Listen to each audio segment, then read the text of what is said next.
Good afternoon. Well, the Labour Party conference is over. The second party conference of our governing Labour Party, a party that won the general election with a massive majority, but finds itself just 14 months in very deep and in many ways deserved trouble. It's been an extraordinary conference. I've been watching party conferences for half a century. Never before have I seen one name so dominate a conference, and the remarkable thing is it's somebody that isn't even a member of the Labour Party. Yes, it's me, Nigel Farage, and I thought the Mac cartoon on the front of today's Telegraph summed the whole thing up rather beautifully. The sketch was two delegates leaving the Labour Party conference, one saying to the other, next year we're going to the Reform conference because they don't talk about Nigel Farage all the time.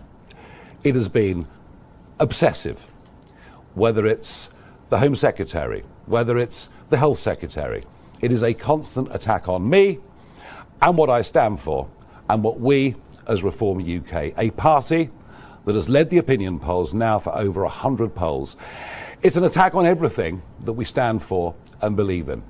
What I've learnt this week is that the government are incapable of beating us on our arguments.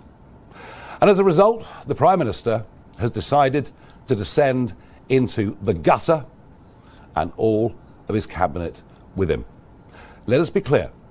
Reform want illegal migrants deported from our country. And as I speak, a further 400 have crossed the English Channel today. Reform want the benefit system to be for UK citizens, for British citizens only, not for foreign-born nationals. Reform want foreign criminals removed from our country ASAP. Labour says these policies are racist and immoral, and by implication, Reform supporters, Reform voters, Reform sympathisers are racist too. Yes, if you think we should control our borders, you are, by the definition of the Prime Minister and his cabinet, all racists. Now, I don't normally worry about abuse being thrown at me. I've got kind of used to it over the course of the last few years. But to accuse countless millions of being racist is a very, very low blow. Why? Well, this language will incite and encourage the radical left. I'm thinking of Antifa and other organisations like that. It directly threatens the safety of our elected officials and our campaigners. And frankly, in the wake of the Charlie Kirk murder, I think this is an absolute disgrace. I used to think the Prime Minister was a decent man, somebody that I could talk to and chat to. We might disagree on worldview, but I thought he was a profoundly decent human being. I am completely shocked at his behaviour. I hope when he wakes up tomorrow morning, he feels ashamed of what he has done.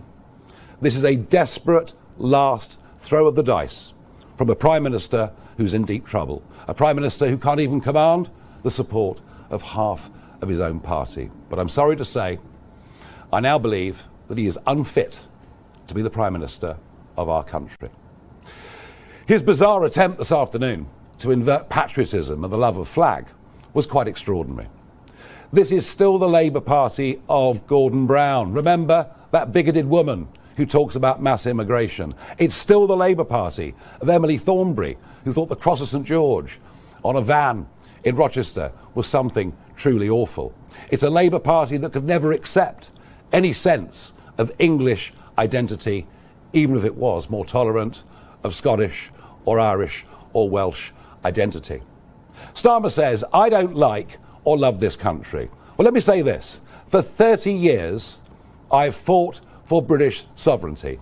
I fought for us to be a self-governing nation. Why? Because I always believed the best people to govern Britain were the British people themselves. And him?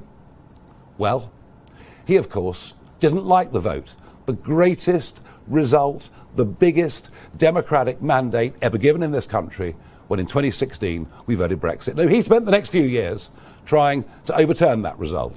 He doesn't believe we should govern ourselves. He's happy, be it Brussels, be it the UN, be it a series of foreign courts. He's happy for us to be governed from there. He does not believe in Britain. He does not believe in the Britain that most of you out there believe in. And his total level of denial over broken Britain is quite extraordinary. We all know the roads are clogged in a way they never were before. We all know you can't get a GP appointment. We all know that crime is out of control. So much so that here in London, men don't wear watches, women don't wear jewellery, and don't get your mobile phone out, otherwise somebody on a moped will take it. Britain is broken and it needs fixing. And our vision for the future is the positive one. We believe that we can do it.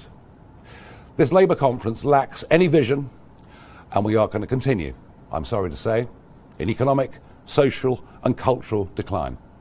But Starmer is right about one thing. We are facing a big fork in the road.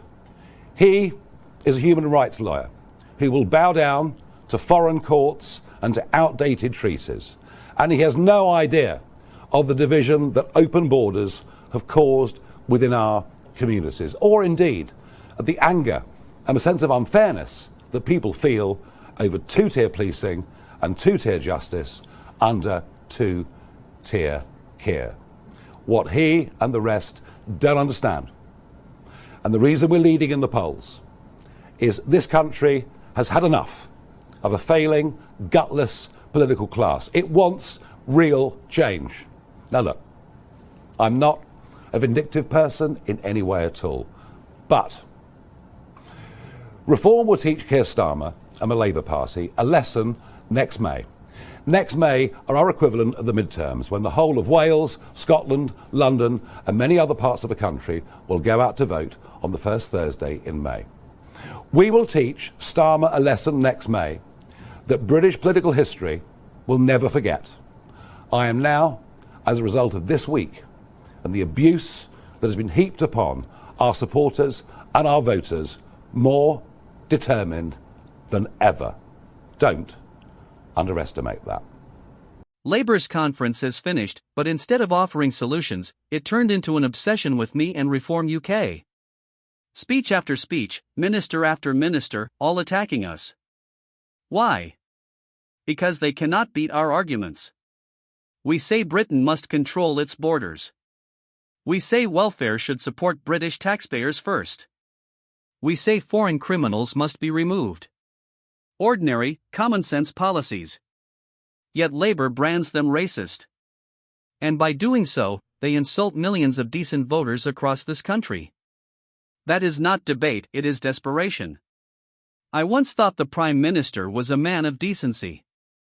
This week proved otherwise. What we witnessed was not leadership but weakness, the actions of someone unfit for the job. Meanwhile, the country is broken. Crime is rising, GP appointments are scarce, and people no longer feel safe in their own streets. Labour offers no vision. Reform does. We believe Britain can be repaired with sovereignty, fairness, and leaders who put their own citizens first. Next May, the people will have their say. And when they do, they will send a message that cannot be ignored. Britain is tired of decline. It wants change. And reform will deliver it. Let us know your thoughts in the comments below. Don't forget to like this video, subscribe to our channel for more in-depth political commentary, and hit that notification bell so you don't miss our next deep dive into the world of power and politics. Thanks for watching.